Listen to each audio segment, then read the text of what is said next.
পটাশপুর নামে একটি গ্রাম ছিল। এই গ্রামের বেশিরভাগ লোকই কৃষিকাজ করে সংসার চালাতো। আর এই গ্রামে যারা চাষ করত তারা এক একজন এক এক প্রকার ফসলের চাষ করত, আর সেই ফসল তারা তুলে নিয়ে গিয়ে বাজারে বিক্রি করত। আর সেই গ্রামের বলাই নামে একজন ছিল, যে নিজের চাষযুক্ত জমি থাকা সত্ত্বেও সে জমিতে চাষ করতো না। সে একটা ঠেলা গাড়ি করে চিড়া বিক্রি করত, কিন্তু তার চিড়াগুড় কোনোদিন বিক্রি হতো, কোনোদিন বিক্রি হতো না। আবার যেদিন বিক্রি হতো সেদিন বিক্রি না হওয়ারই সমান ছিল। তার ফলে তার স্ত্রী ও সে অভাবের মধ্যে দিন কাটাতো। এইভাবে কিছুদিন চলার পর সে ঠিক করলো সে এই ব্যবসা বন্ধ করে দেবে, দিয়ে অন্য কোনো ব্যবসা শুরু করবে। সে তখন পাশের গ্রাম থেকে ডিম কিনে এনে এখানে বিক্রি করত, কিন্তু সেই গ্রামে সব বাড়িতেই মুরগি থাকার ফলে প্রায় কারোরই ডিম কেনার প্রয়োজন পড়তো না। তাই তার ব্যবসাও খুব একটা ভালো চলল না। কিছুদিন এভাবে চলার পর সে ঠিক করে সে ডিমের ব্যবসাও বন্ধ করে দেবে। তাই সে ঠিক করলো পাশের গ্রামের এক খাটাল থেকে দুধ কিনে সেই দুধ এই গ্রামে বিক্রি করবে। সেই মতো সে রোজ দুধ নিয়ে বের হয় ক্যান ভরে। বাড়ি ফেরে সে ক্যান ভর্তি অবস্থায়। গ্রামের বেশিরভাগ বাড়িতেই গরু থাকায় সেই গ্রামে কোনো বাড়িতেই দুধ কেনার প্রয়োজন ছিল না। ফলে তার এই ব্যবসাও বন্ধ হয়ে যায়। তাই সব ব্যবসা বন্ধ হয়ে যাওয়ার পর সে একদিন বাড়িতে বসে চিন্তা করে যে আর কি ব্যবসা করা যায়। তখন তার স্ত্রী বলে, এই গরমে তুমি তো বরফ বিক্রি করতে পারো, ভালো চলবে। সে তার স্ত্রীর কথা অনুযায়ী পরের দিনই শহরে চলে যায়, কোথায় কমে বরফ পাওয়া যায়, যাতে কম খরচে বেশি লাভ করা যায়। তারপর সে গ্রামে এসে বরফ বিক্রি করা শুরু করলো, কিন্তু গ্রামের কোনো লোকই সেরকম একটা বরফ কেনা পছন্দ করলো না। তার এই ব্যবসাও আগের ব্যবসার মতনই লোকসান হতে শুরু করলো। পরে লোকসান হওয়ার ফলে সে ঠিক করলো যে এই ব্যবসাও বন্ধ করে দেবে। তখন একদিন সে তার স্ত্রীর সাথে এই ব্যাপার নিয়ে কথা বলল। গিন্নি, আমি তো অনেক ব্যবসাই করলাম, কিন্তু কোনো ব্যবসাতেই তো কোনো লাভের মুখ দেখতে পেলাম না। তাহলে এবার কি করব? কিছু যদি উপার্জন না হয় তাহলে খাবোই কি, বা সংসারই বা চালাবো কি করে? তাই তো আমিও ভাবছি গো, কি করা যায়। এইভাবে আর কতদিন চলবে? এভাবে চলতে থাকলে খাবোই কি, আর আমাদের বাড়ির কিস্তিটাই বা কিভাবে শোধ হবে? না না, এভাবে আর হবে না, কিছু ভাবতেই হবে। আচ্ছা আচ্ছা, আমি কি কাজে বের হব? তাহলে তো কিছু টাকা আসে নাকি? না গিন্নি, তুমি এগুলো কি বলছো? গেস্ট বাড়ির বউ কি কাজ করে বাইরে? না না, এ হয় না। লোকে কি বলবে তোমায়?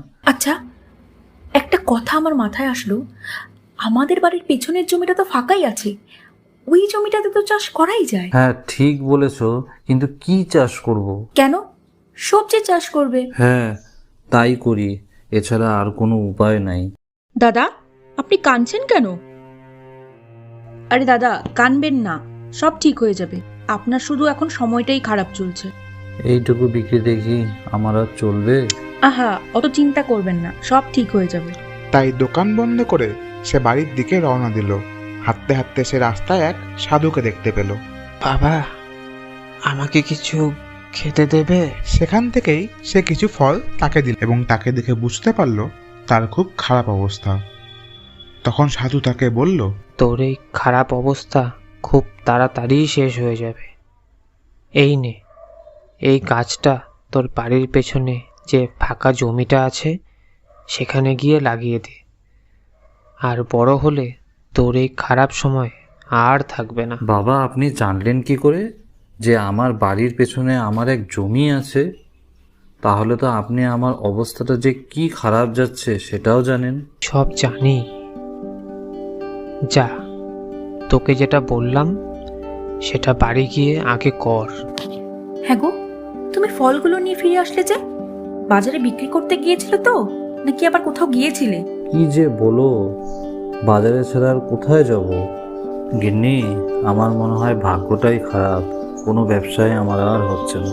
আসার পথে এক সাধুর সাথে দেখা হলো। সে অনেক দিন ধরে ক্ষুধার্ত ছিল, দেখে মনে হলো অনেক দিন কিছু খায়নি। তাই আমি আমার যে ফল আছে সে ফলের থেকে তাকে কিছু ফল দিই।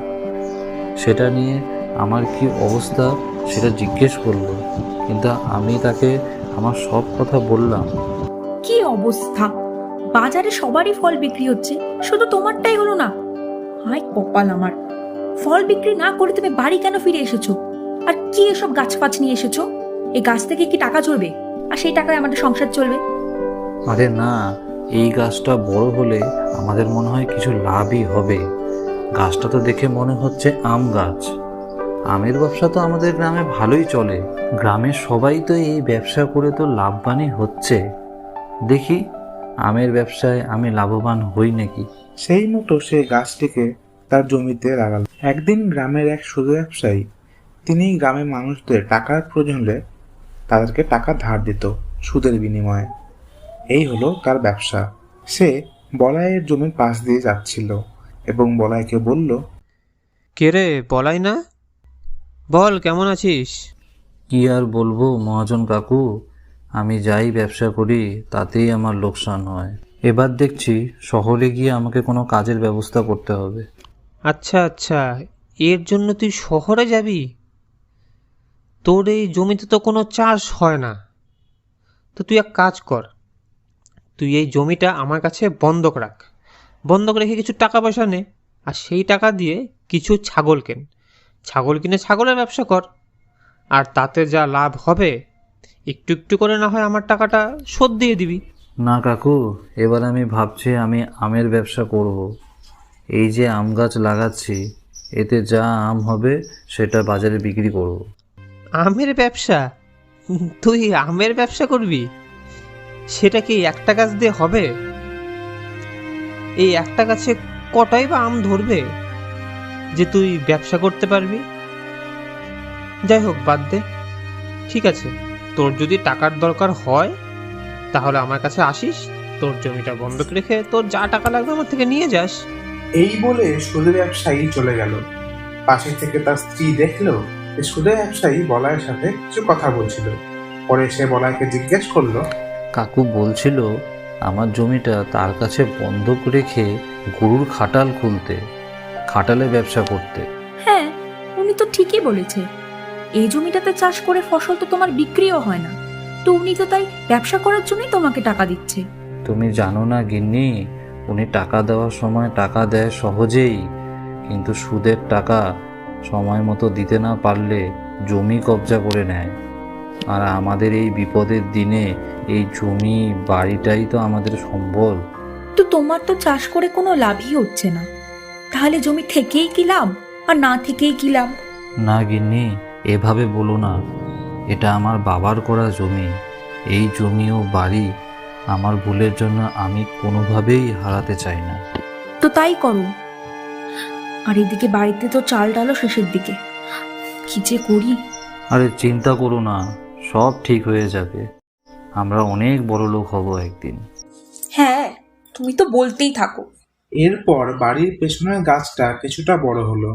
পরের দিন বলাইয়ের স্ত্রী গাছে জল দিতে গিয়ে দেখে অনেক টাকা সেই গাছে পড়ে রয়েছে।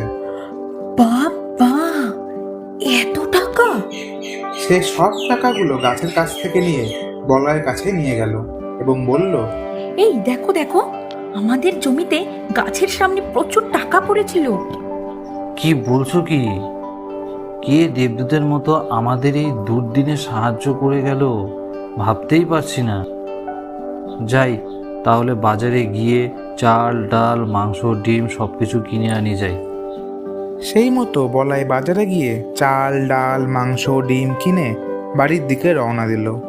পরের দিন তার স্ত্রী আবার সেই গাছের সামনে গিয়ে দেখে কোনো টাকা নেই। কিন্তু সেদিন বলাই জল নিয়ে সেই সামনে গিয়ে গাছে জল দিতে থাকে আর বলতে থাকে, আরও কিছু টাকা হলে ভালো হতো। তারপর সে দেখে গাছের নিচে টাকায় ভরা। সেদিন তারা বুঝতে পারে যে কোনো দেবদূত টাকা দিয়ে যায় না, এই গাছটি হলো টাকার গাছ। গাছটির কাছে এসে টাকা টাকা করে চাইলে টাকায় ভরে যায়। কিন্তু সেই মতো তারা আবার টাকা টাকা করলো, কিন্তু কোনো টাকা পেল না। তারপর তারা বুঝতে পারে যে এই গাছ দিনে একবারই টাকা দেবে। তারা রোজ টাকা গাছের থেকে টাকা পাওয়ার অল্প অল্প করে বড়লোক হতে থাকে। সেই টাকায় তারা বড় বাড়ি বড় জমি গরু কিনে নেয়। তাদের এই বড়লোক হয়ে যাওয়া দেখে পাড়ার প্রতিবেশীরা সবাই বলে, বলাই তুই কি ব্যবসা করিস রে? তোর তো ব্যবসা এখন ভালোই চলছে। না না, সেরকম কিছু না। আমার এই ফলের ব্যবসায় আমার খুব ভালো চলছে। এই ফলের ব্যবসায় আমার দুঃখের দিন সরিয়ে সুখের দিন দেখতে পেলাম। সেই শুনে গ্রামবাসীরা আবারও বলাইকে বলে, তাহলে আমরাও এই ফলের ব্যবসা করব। সেই মতো গ্রামের বেশিরভাগ ছেলেরা বাজারে গিয়ে ফলের ব্যবসা করতে থাকে। সাধু, তুমি আমার জন্য যা করলে, আমার এই দুর্দিনে তুমি দেবদূতের মতো আমার পাশে দাঁড়ালে। না, আমি কিছুই করিনি। এটা তোর ভাগ্যে ছিল, তুই তোর কষ্টের ফল পেয়ে গেছিস। বাবা, আমার জমির কিছু ফল আমি তোমার কাছে রেখে যাচ্ছি, তুমি এগুলা খেও। হ্যাঁ। এইভাবে বলাই গ্রামবাসীর পাশে দাঁড়াতে থাকে। যে সমস্ত গ্রামবাসীর খুব খারাপ অবস্থা, তাদের জামা কাপড়, খাবার দাবার এর ব্যবস্থা করতে থাকে। যদি গ্রামবাসীর কোনো টাকার দরকার পড়ে, তবে সে কোনো সুদ না নিয়ে তাদেরকে টাকা ধার দিত। আর ফলে গ্রামের পঞ্চায়েত প্রধান এর উপর লুটপাট বন্ধ হতে থাকে। তিনি বেশি টাকা সুদের বিনিময়ে গ্রামবাসীদের টাকা ধার দিত, আর সেই টাকার দিতে না পারলে তাদের জমির বাড়ির ওপর কবজা করত। এইভাবে সে গ্রামবাসীর ওপর লুটপাট করতে থাকে। কিন্তু বলাইয়ের দান ধ্যানের ফলে তার এই সুদের ব্যবসায় ঘাটতি পড়তে থাকে, এবং তার কানে আসে বলাই নাকি গ্রামের সব রকম সাহায্য করছে। সে তখন ভাবে, বলাইয়ের যার দুদিন আগে নিজের খাওয়া জুটত না, ওর কোনো ব্যবসা চলতো না, সে আবার এখন গ্রামবাসীদের সাহায্য করছে। এইভাবে সে পরের দিন বলাইয়ের কাছে যায় এবং বলাইয়ের নাম ধরে ডাকতে থাকে। বলাই তখন বাইরে এসে বলে, হ্যাঁ মহাজন কাকু, ঘরে এসো। ওই কাকু, আপনাদের আশীর্বাদে এই চলছে। আচ্ছা, আমি এখন যাই রে। মাঝে মধ্যে আসিস বাড়িতে, একটু জমিয়ে গল্প করা যাবে। মহাজন তার বাড়ির উদ্দেশ্যে রওনা দিতে থাকে আর ভাবে, গ্রামে তো অনেক ছেলেই ফল বিক্রি করছে, কিন্তু ওরা তো এত বড় লোক না। আমার ব্যাপারটা ঠিক ভালো লাগছে না। পরের দিন মহাজন বলাই সারাদিন কি করে তার খোঁজ নিতে শুরু করে। সকালে বলাই বাজারে যায়, সেখানে সারাদিন তিনি বলাইয়ের বেচাকেনা দেখে। রাতে তার বাড়ির চারপাশে ঘোরাঘুরি করে। সকালে বলাই যখন টাকার কাছে জল দিয়ে আসার সময় প্রচুর টাকা হাতে করে নিয়ে আসে, তখন মহাজন ভাবে যে সে সকাল সকাল এত টাকা কোথায় পেল। সে ঘরের পেছনে দেখে গাছে ফল রয়েছে। সে ওখানে অপেক্ষা করতে থাকে পরের দিনের জন্য। বলাই পরের দিন যখন ভোরবেলায় গাছের জল দিয়ে টাকা টাকা বলে, তখন তার সামনে প্রচুর টাকা চলে আসে। সেই সময় মহাজন বুঝতে পারে এই হলো বলাইয়ের আসল ব্যবসা। সে লুকিয়ে লুকিয়ে গাছের কাছে যায় এবং টাকা করে, কিন্তু তার কাছে কোনো টাকা আসে না। সে পরে রাতের অন্ধকারে সেই গাছটি বলাইয়ের জমির থেকে তুলে তার জমিতে লাগিয়ে দেয়। পরের দিন বলাই যখন টাকার কাছে জল দিতে যায়, তখন দেখে টাকার গাছ আর নেই। সে তার স্ত্রীকে ডাকে, গিন্নি, গিন্নি, আমাদের এই গাছটা ফলের গাছ ভেবে কেউ চুরি করে নিয়ে গেছে। হায় হায়, আমাদের একই সর্বনাশ হলো। সবে আমাদের একটু ভালো সময় শুরু হয়েছিল, আমরা এখন কি করব? আজ রাতে আমরা গ্রামের প্রত্যেকটা বাড়িতে খুঁজে দেখব যে গাছটা কে চুরি করলো এবং লাগালো।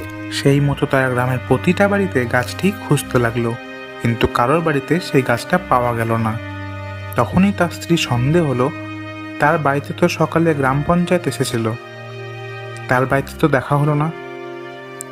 একবার যাই, তার বাড়িতে একবার ঘুরে আসি। তাই তখন তারা দুজনে গ্রাম পঞ্চায়েত প্রধানের বাড়িতে যায়। সেখানে গিয়ে তারা দেখে তাদের সেই গাছ চুরি করে এনেছে এবং গাছের সামনে বসে হাউ হাউ করে কাঁদছে। কারণ সাধু বলেছিল, এই গাছ যদি কেউ চুরি করে তাহলে তার সর্বত্র হারাবে। তখন পঞ্চায়েত প্রধান বুঝতে পারে তার চুরির ফল, তার চুরি করার ফলেই আজ তার এই অবস্থা। তখন বলাই সেই গাছটি পঞ্চায়েত প্রধানের বাড়ি থেকে নিয়ে এনে নিজের বাড়িতে এনে লাগায়। গাছের চারপাশ দিয়ে একটি পাঁচিল করে দেয়, যাতে সেই গাছটি কেউ চুরি করতে না পারে। এইভাবে টাকার গাছ প্রত্যেক সকালে তাদেরকে প্রচুর টাকা দিত, এবং এর ফলে তাদের সব দুঃখ কষ্ট আগামী দিনের জন্য মুছে যায় এবং তারা সুখে শান্তিতে জীবন কাটাতে থাকে।